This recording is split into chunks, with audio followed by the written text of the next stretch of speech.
Welcome to Speak Out. I'm Sandy Galef, a member of the New York State Assembly representing parts of Northern Westchester and parts of Putnam County. And today we're going to be talking about the dangers of e-cigarettes and vaping. And I have just some very special people with me to talk about this very important issue and the need for change. So first of all, I'd like to introduce Jack Waxman. And Jack, you're a senior at Scarsdale High School. Yes. Welcome. It's great to have you here. Thank you so much. Thanks for having me. Right. Well, I met Jack because he's been lobbying me in different places about the topic we're going to talk about.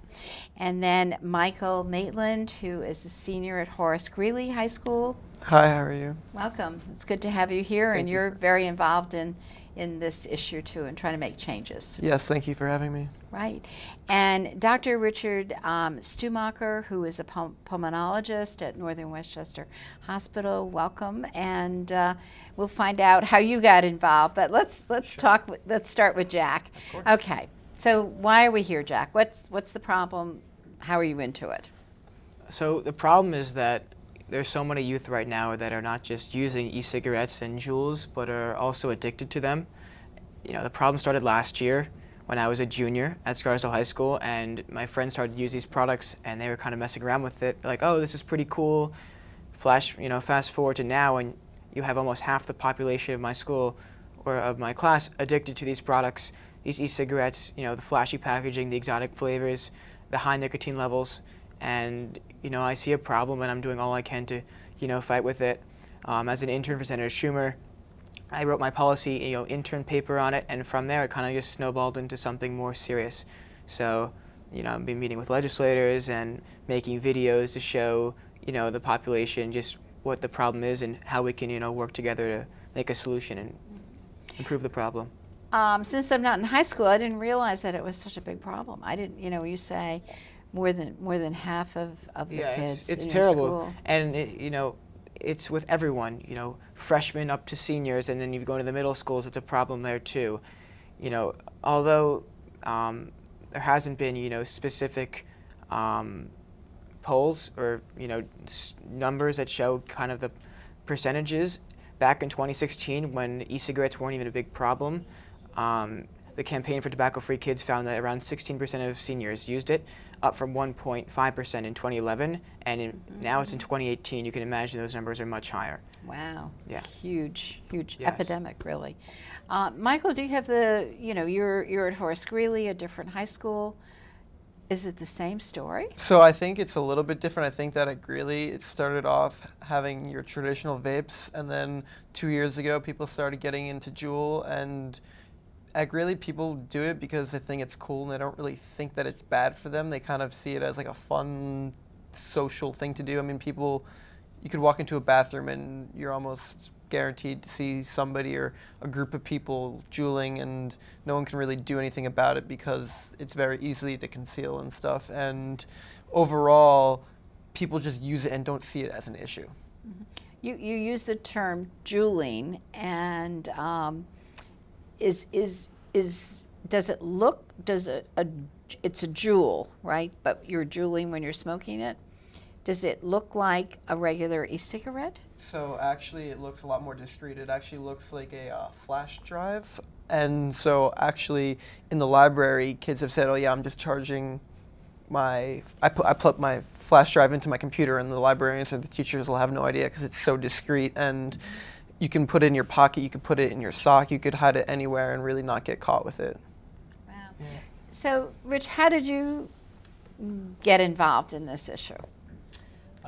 So I work at Northern Westchester Hospital, and we have a President's Junior Leadership Council that Michael is on. And it's a group of high school students from the schools in our catchment area. And every year they meet and they discuss what health issue or topic they want to address and then bring back to their schools. And last year, they went to the CEO of our hospital, Joel Seligman, and said, vaping is really terrible, and we'd like your help in doing something about it. So the hospital looked to me because I do smoking cessation, and I've been doing it for, I think, 13, 14 years. And they said, Rich, what do you know about vaping? And I said, nothing. So it's time for me to learn. So I started to research, and I started to look through the articles and some of the research that's out there, and what I started to discover had me very, very concerned. I was invited by Nita Lowy to come to a special panel of school superintendents where I was able to kind of give some of the information that I had learned, and then Mary Fox Alter, who's the superintendent of Pleasantville, had asked me to come speak to their Pleasantville Strong, which is an organization against tobacco and alcohol and drug use in the town, because there was a vape shop opening up. And from that, it kind of snowballed, and I started doing a lot of parent presentations in our catchment center. But even more importantly, thanks to Michael and his colleagues, or his co-students, we kind of changed what we do from a community outreach at Northern Westchester. So we have a respiratory therapist who goes to the middle schools and usually gives a lecture on smoking and cigarettes. And so you're talking about middle school, not even high school. Right. So middle school, to their health classes, they go in, and they had been talking about smoking, but we know that none of these kids want to smoke. It's considered disgusting, and no one's really smoking, at least in Westchester at that age. Very, very few. But they're all vaping, and many of them start in middle school, believe it or not. So we completely changed the talk from 100% about smoking to about 25% about smoking and 75% about vaping. So we're now teaching the middle schoolers about the dangers of vaping, and to give them tools to be prepared how to say no when they're offered a Juul at a party, because we know it's going to happen. It's only a question of when, not if, at a party, that some older kid is going to offer a younger kid a mango flavored vape and say, take a hit of this. And then the younger kid is going to say, well, is there nicotine in it? And nobody even knows if there's nicotine, because they've heard the word nicotine. Some say yes, some say no, some say don't worry about it. They start vaping, and the next thing you know, they're very addicted. Wow. So you're seniors, you go to parties, I'm sure. Is that true? Is that what happens? A lot of pressure? I don't think that there's necessarily a lot of pressure if you don't want to do it, but there's definitely the option, and people there being like, oh, take a hit. And maybe they're not going to push you to just take it, but it's definitely like, hey, you want to rip, or the guy's next to you doing it, you kind of want to seem cool because you're a little bit younger. Like, it does happen that it's there if you want it, and there is a little bit of pressure to do it. And can I jump in? The problem is the perception, and this is the key part, is that it's not harmful. So the overwhelming concept is that this is not harmful, it's safe, it's marketed towards the kids indirectly as a safe alternative to smoking. It's a way to have a form of intoxication. You get a little bit of a buzz when you take it, and it tastes really good, and no one thinks it's bad for you. Yeah, and also it's the peer pressure, but it's also these products are genuinely, attractive to kids. They're marketing applesauce and cotton candy. Not only is there a sense of peer pressure. Is that the name of the flavors? The There flavors. are like Okay. thousands of different kinds of e-liquid flavors, and they appeal to youth specifically. S'mores and rocket blades and all that stuff. And I don't even think it's peer pressure. I just think like they genuinely want to try it, and that's geared on purpose, because these companies can't create flavored cigarettes. Those were banned by the 2009 Tobacco Control Act. But right now there's a loophole with e-cigarettes, and these vape companies, I feel, are kind of exploiting that loophole and marketing their products exclusively to kids in a way that actually attracts them. I think it's working, and I think we have to do something to prevent that, because I think that's an emerging Is there problem. a theory that if you use e-cigarettes or juuling, that you'll go on maybe later on to cigarettes, you'll become addicted, or is it just a problem of what's in them right now that's a problem? I think that the e-cigarette market is replacing the cigarette market for the youth. I think that there really isn't a lot of people who are going to go from juuling to cigarettes. I think that it's very much, I'm going to juul and there's nothing wrong with it. There's nothing bad. There's not going to be any side effects. So they're staying away from cigarettes, but they're just going to continue to juuling. That's the new mainstream thing, that just like when you guys were younger, it was, oh, cigarettes aren't bad for you, we're going to smoke them, they're cool. It's the same thing with Juul now, just a different medium. Yeah, but also there's a study that came out of the UPitt Health Sciences showing that an adolescent who vapes is actually 4 times more likely to begin using traditional tobacco cigarettes than their counterparts who don't vape. although that's a smaller chunk, it shows that there is kind of the idea of kind of a gateway drug. Yeah. Right. So And I'm sorry, can I just address that for a second? So there's a lot of literature now about whether or not e-cigarette use in the youth leads to conventional cigarette use. And the latest studies show that it does, and of course people are going to try to refute it and kind of say, oh, maybe it isn't. The National Academy of Sciences and Medicine, of Engineering Sciences and Medicine, released their report in January of just this year. So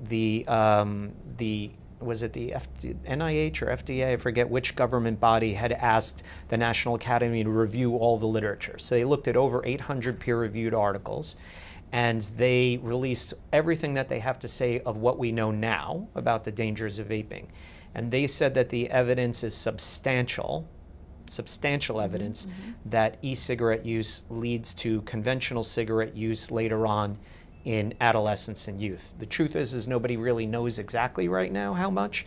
The article that Jack is referring to, I heard numbers between 2 to 7 times more likely. So it doesn't mean you're automatically going to go on to smoking cigarettes. And there are people who have a very good, valid point that maybe these kids were going to go on to smoke cigarettes anyway, and you don't know that it became a gateway. But I think the look at your bottom line- statistics. I Yeah. think the bottom line is that these e-cigarettes are creating a generation of addicts addicted to nicotine. Whether they're using e-cigarettes or cigarettes, that's the idea, that these kids, these e-cigarettes are luring these kids in, and they're becoming ingratiated into this, nicotine addiction, which I see no end to in the foreseeable future. And I think that's the main part that these kids don't understand, is that nicotine, unlike say alcohol, like one whiff of it can addict you for a while, and it's not something to be tried, played around with. It's a serious drug, and if not one of the most addictive drugs in the world. I can't speak to just what numbers, but I've heard that up with heroin and cocaine, it's one of the most addictive drugs in the world. But we've tried so hard, in my legislative career of trying to lower the smoking rates. And we were doing really well with our students. And then now, as you said, this is just pulling it up. Are the e-cigarettes even have more nicotine in it than a regular cigarette? Yes. So the Juul, which is the most popular e-cigarette brand amongst youth, is 4 times more potent in nicotine than traditional cigarettes. They have around 5% nicotine by volume, while traditional cigarettes have around 1.23% nicotine by weight. So the addictiveness is just off the charts. So I also have older people who say, well, I'm using e-cigarettes to stop smoking. They're going in the other direction. And they email me and say, oh, don't ban e-cigarettes, because I've been using that to get off of the smoking habit that I have.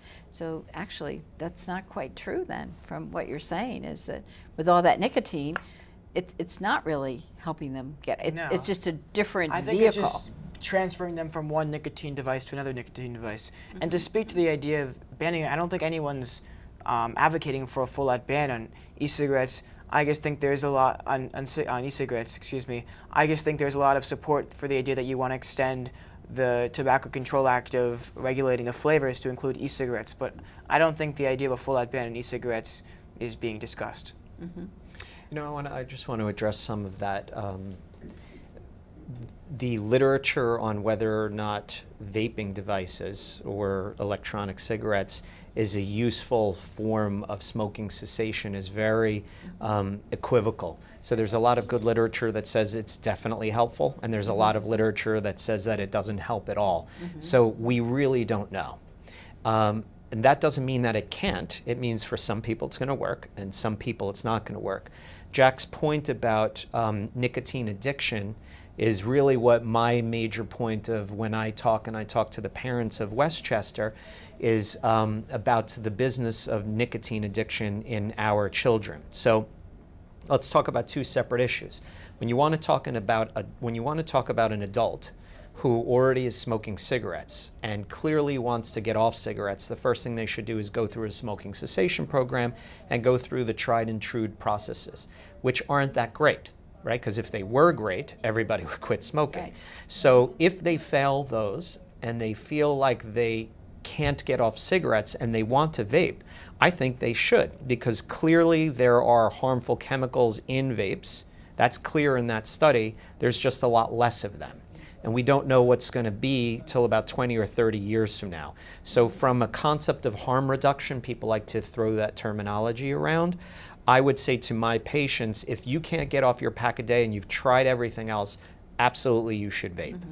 This is not what we're talking about. Yeah, What we're talking about is young starting- people. starting in. And what we're talking about is a specifically intentional targeting of young children, middle school, with flavors so that they can enter into the nicotine addiction marketplace. So their brain development at that time, so part of the lecture that I give talks about the prefrontal cortex, which is the slowest part of the brain to develop. And it is also one of the areas that's involved in addiction. So nicotine, which is in my mind the most addictive substance known to mankind, is being introduced into young people at exactly the wrong time in their brain development, which makes them extremely more likely to become nicotine addicts. Now, again, I don't want anyone to be addicted to anything. However, we're still allowed to do things that aren't, that are harmful to us, right? As adults, we can partake in harmful activities and harmful food and ingest these things. But that's not what we're talking about. And, Michael and his colleagues really saw this as a problem at a time. It's very interesting that, including myself as a pulmonologist, was flying way below my radar and everyone else's radar. And to them, they think it's safe, and yet they still said, this is a problem. I mean, that's what you've said. It just came up quickly as an option for young people. Yep. And so I guess that's where we were. Let's talk about the age issue too, because we're always talking in Albany about when do we allow people to buy cigarettes? When do we allow people to buy e-cigarettes? Do we have regulations in place? So you have a position that you're lobbying for, I believe, right? Yeah, so I fully support Tobacco 21, both at the county and state levels. I think it's a great first step because it kind of increases, just puts up another barrier, because I hear stories from my friends that, their older brother or their friend who's maybe 19 years old can legally go to the store and, buy some pods or vapes and bring it back to them. So I think Tobacco 21 will be a great block there.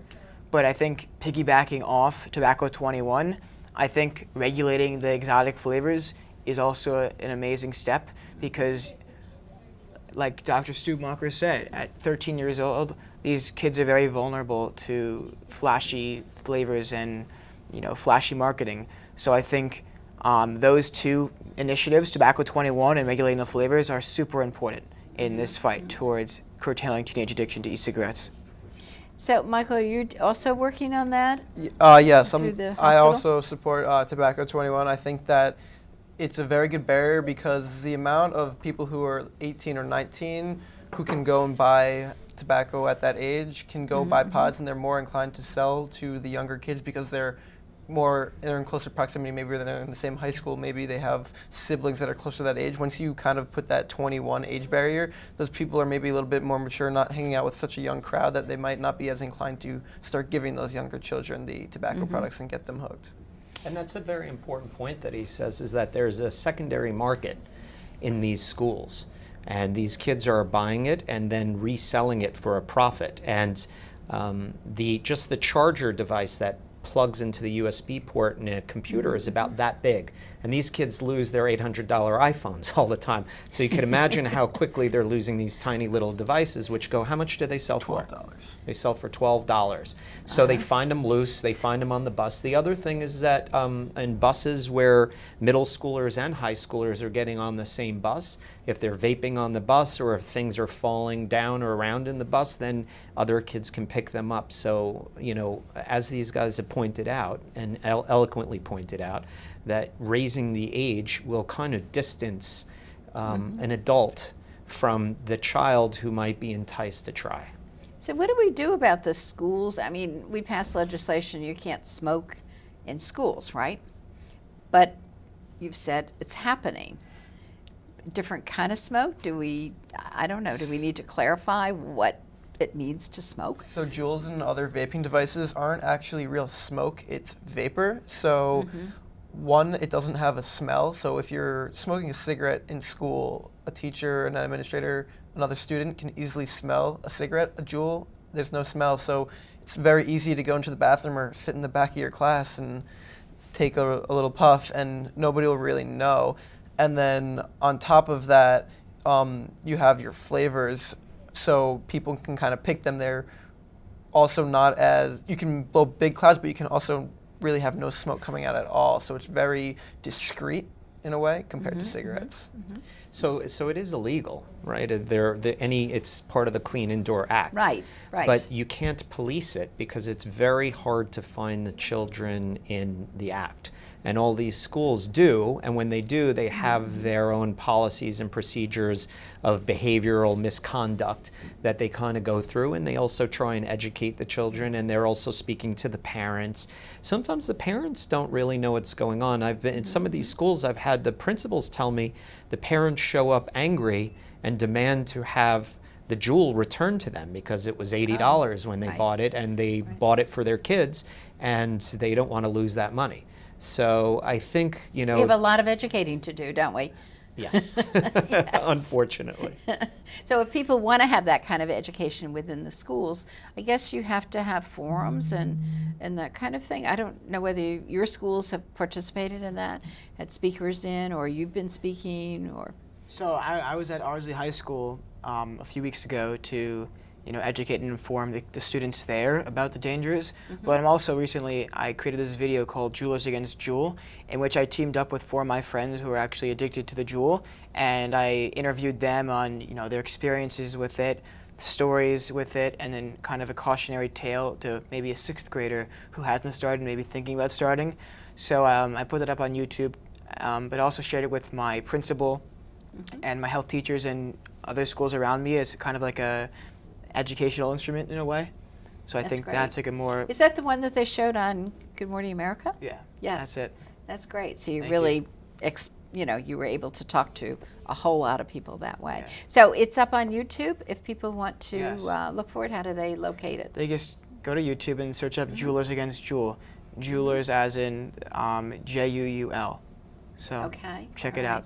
Yeah, that sounds great. So what about all these stores? I've been in some communities that, are really, I think somebody mentioned this about the vaping stores and whatever that sell all this within communities. And I know there have been a number of communities that don't want them, but I think you might have mentioned in Pleasantville. I don't Yeah, know. But there's... So I think that the communities have to probably pass legislation earlier on maybe to prevent them from happening, but does that really matter in this whole thing?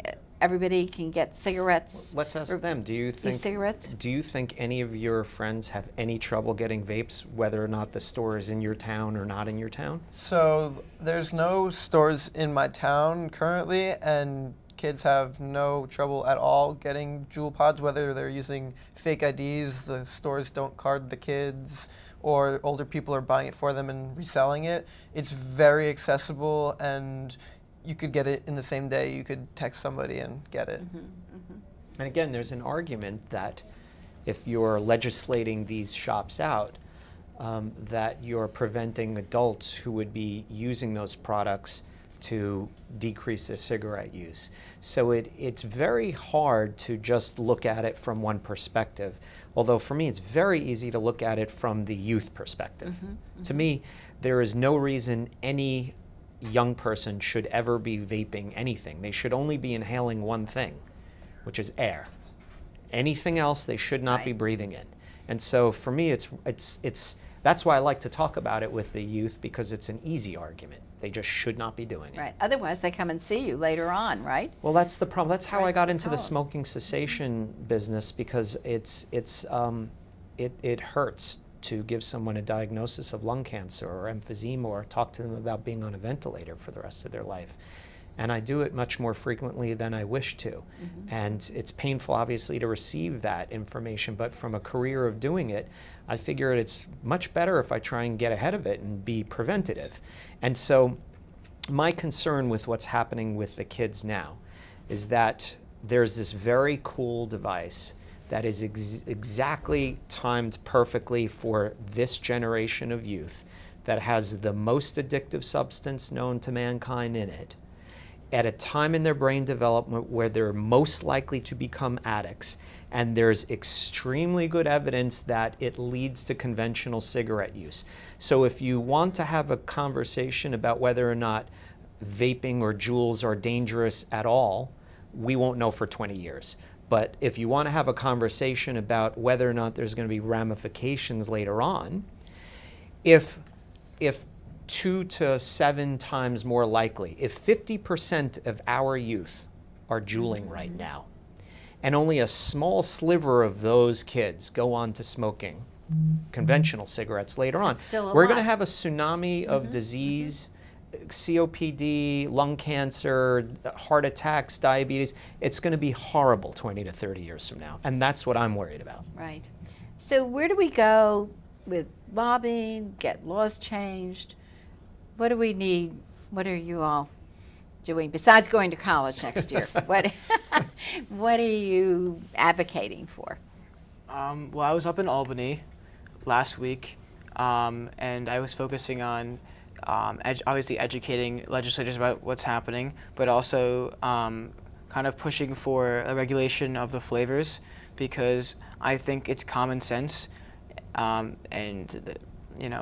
obviously adults who are trying to use e-cigarettes to get off smoking are not using cotton candy or bubble gum, but the kids are, and I think that's a reasonable first step. And it's one of those pieces of legislation that will be easy to enforce, because you just can't sell it. So it's not just like, oh, I'll just smoke it in the bathroom. It's just clearly set out, and it will have a lot of impact, because clear as day, it can't be sold. So I just think that will be a great measure. And for me, I think that education is very important. I think that with the laws, you also need to educate the youth, because once that they understand that it's not good for them and it really gets through to them, it becomes a little bit less appealing. And I think that there's a very big disconnect about how bad Juul is in the youth's mind, because I think that they say, oh, nothing's really been shown on a mass scale that it's bad for you. And I think that that part is making kids say, oh, it's not bad for me, I'm going to do it anyway. And I think that if we start educating, it's a lot easier for those kids to not get hooked because they know that it's bad for them. Yeah, no, that's really true. And you're fighting the cigarette companies, right? For the e-cigarette companies, which I guess are pretty much the same, aren't they? Are they the same, a little different? No, the tobacco industry is catching up to the e-cigarette. The e-cigarette industry is really kind of the forefront. And right now, believe it or not, a lot of it is mom and pop shops that are around.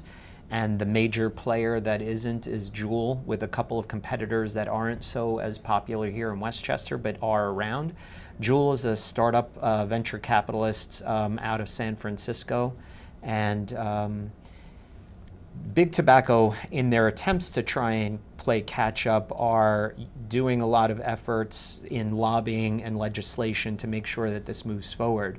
Because if they're in the nicotine addiction industry, and this is just another way to continue nicotine addiction, then they want in. So more adult level kind of vaping, so something like blue, which looks like a cigarette except for the tip is blue instead of red, has had some actors supporting it and being in advertisements. Right. And I think we're going to probably have to stop at that point, but we have a lot of work to do as we go forward. And I just commend you all very much for all that you've been doing to make a difference in a lot of people's lives. And I just like to thank you all for being here, and thanks for watching. If you have any questions at all, just give me a call at my office, 914-941-1111.